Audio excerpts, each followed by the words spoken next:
Aku Eden, alumni SAT Angkatan 5. Aku bersyukur banget karena waktu sekolah dasar, Tuhan buat aku memutuskan untuk melanjutkan pendidikan di SAT. Sebenarnya waktu itu sama sekali nggak pernah kepikiran untuk masuk ke SAT karena semua teman-teman masuk ke sekolah tetangga. Tapi waktu itu kayak, ya udahlah jalanin aja dulu. Terus setelah beberapa minggu, aku jadi betah dan seneng banget karena milih SAT. Selain karena dapat teman baru, aku juga mendapat pengalaman belajar yang berbeda dan belum pernah aku dapetin di sekolah dasar, seperti membuat proyek drama yang ditonton satu sekolah, musikalisasi puisi, film pendek, karya tulis ilmiah untuk tugas akhir, dan membuat majalah.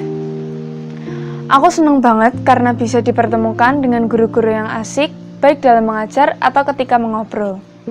Saking nyamannya sekolah di SAT, waktu masuk SMA, aku benar-benar ngalamin culture shock karena lingkungannya jauh berbeda dengan SAT. Cara belajarnya, lingkungan pertemanannya, dan guru-gurunya itu beda banget 180 derajat. Awalnya udah pengen menyerah, tapi Tuhan mencegah itu dengan memberikan aku kegiatan di dalam maupun di luar sekolah yang memantik semangatku. Tuhan kasih aku kesempatan untuk jadi perwakilan sekolah dalam mengikuti OSN Ekonomi. Aku juga diberi kesempatan untuk jadi singer di acara sekolah dan bisa terpilih menjadi pengurus OSIS di bidang yang aku suka, yaitu sastra dan budaya. Dengan beberapa kesempatan yang diberikan, aku mulai bisa menyesuaikan dengan lingkungan baru di SMA. Tuhan juga kasih aku semangat belajar melalui orang-orang hebat yang percaya dengan kemampuan yang aku miliki, seperti bekerja sama dengan Ibu Lianko dari Dalang Publishing dan ikut serta dalam festival musik rumah. Aku bersyukur banget untuk semua yang Tuhan udah kasih selama ini, yang gak bisa aku sebutin satu-satu. Terima kasih atas kesempatan yang diberikan untuk aku bisa berbagi pengalaman di sini. Tuhan memberkati.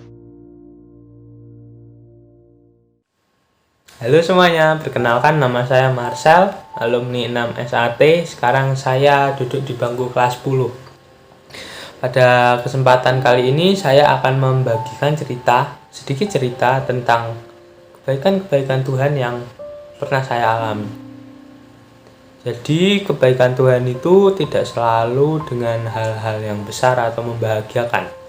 Jika bisa memetik dan menggali lebih dalam lagi, sebenarnya kebaikan Tuhan itu selalu terjadi dalam hidup kita, termasuk hal-hal yang menjengkelkan itu juga termasuk.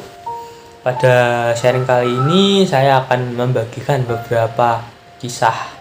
Menurut saya dulu itu menjengkelkan, tetapi sekarang itu saya sadar bahwa itu wujud kepedulian Tuhan kepada saya untuk menyadarkan saya sebagai seorang pribadi remaja itu untuk bisa lebih berkembang. Jadi yang pertama itu dulu saya itu sering banget kayak beradu argumen dengan guru.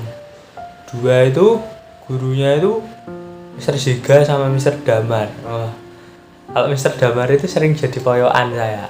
Terus saya itu kayak mikir gitu, kalau pas adu argumen itu kayak apa sih, kok nggak mutu banget, kok nggak gimana gitu, nggak dalam banget gitu loh.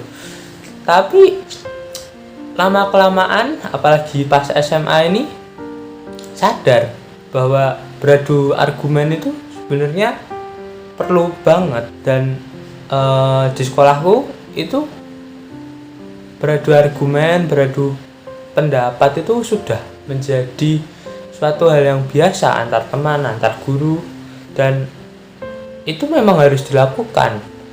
Dan saya merasa kalau dulu SMP kan saya sering beradu argumen, jadi saya di SMA ini tidak terlalu kaget.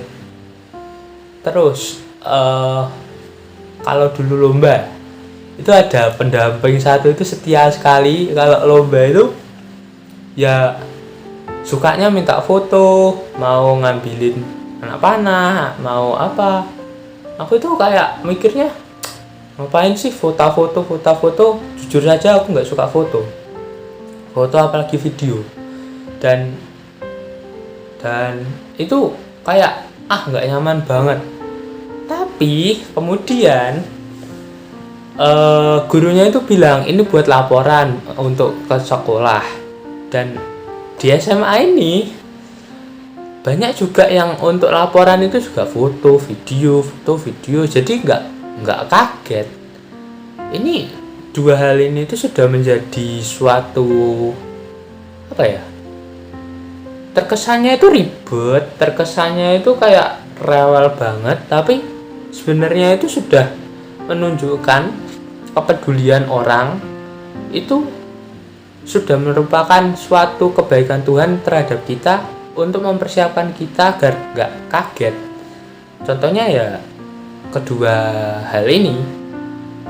Terus ada lagi, mungkin ada yang pernah diremehkan, ada orang yang pernah ditantang gitulah. Waktu daftar SMA itu saya izin sekitar 1 mingguan. Saya SMP itu sering izin, jangan ditiru. Dan setelah izin itu ada mata pelajaran lah ya, kan guru kalau nggak lihat muridnya gitu kan ya wajar ya tanya itu. Tanyanya itu nggak enak. Emang kamu bisa? Itu kalau kita telan mentah-mentah itu bukanlah suatu hal yang mengenakan.